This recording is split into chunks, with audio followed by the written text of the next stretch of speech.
all of the photos that would qualify for media, and I tried to pick the best ones with the best composition, the best focal length, the ones that were probably the most interesting.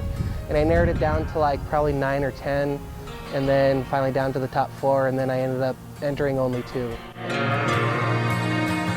My image is called Showdown. The photo is of 2 wrestlers locked in arms, staring each other down. I wanted to show just how intense the competition is between the 2 and how badly they want to beat the other person.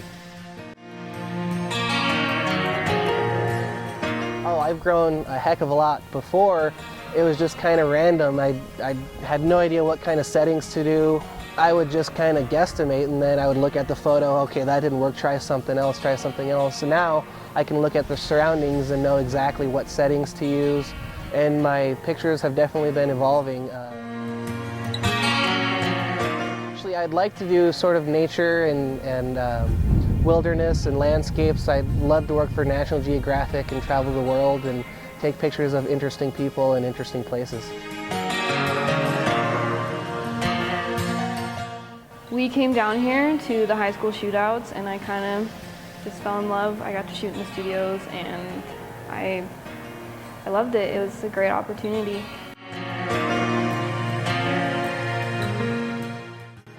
I came into freshman year thinking that I would go into photojournalism, and I focused a lot on the newspaper.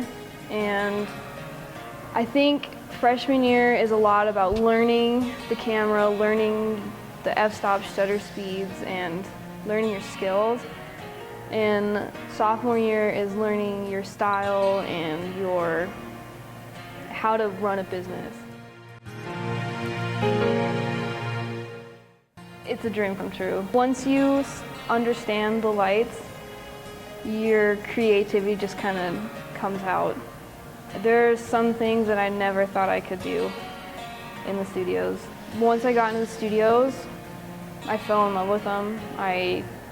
Like I said, the creativity just kind of got brought out of me, and I realized that this is the stuff that I wanted to do. And so you can kind of see within my work how that creativity just kind of comes out within it. I think we work so hard doing so many projects, and the skills are just driven into us. And I think if you really let yourself just absorb it all and throw yourself into your work, you can be ready to venture out into something as big as working in New York City.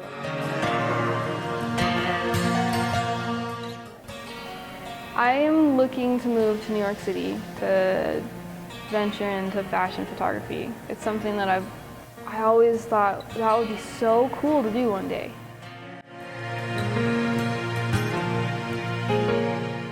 In the 4x5 class, we use the Cambo camera and the pinhole cameras, and field cameras later that are 4x5 also. We have state-of-the-art scanners so you're getting a full detailed picture. Enlargers, I think they can enlarge up to 11x14 on a negative. And we do an alternative processing. We have an alternative process weekend. Show how to do cyanotypes, Van Dykes, and other forms of photography. My favorite part about the 4x5 class is developing and actually seeing results after you've made a few mistakes.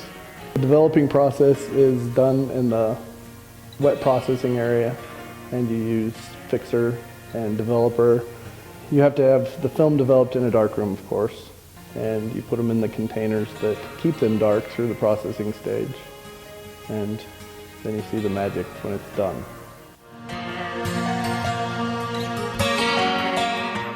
The difference in working with a digital camera and a 4x5 camera is the 4x5 camera doesn't let you look at the back and know after the shot whether it's good or not. You have to wait for the development, and that's the exciting part about it.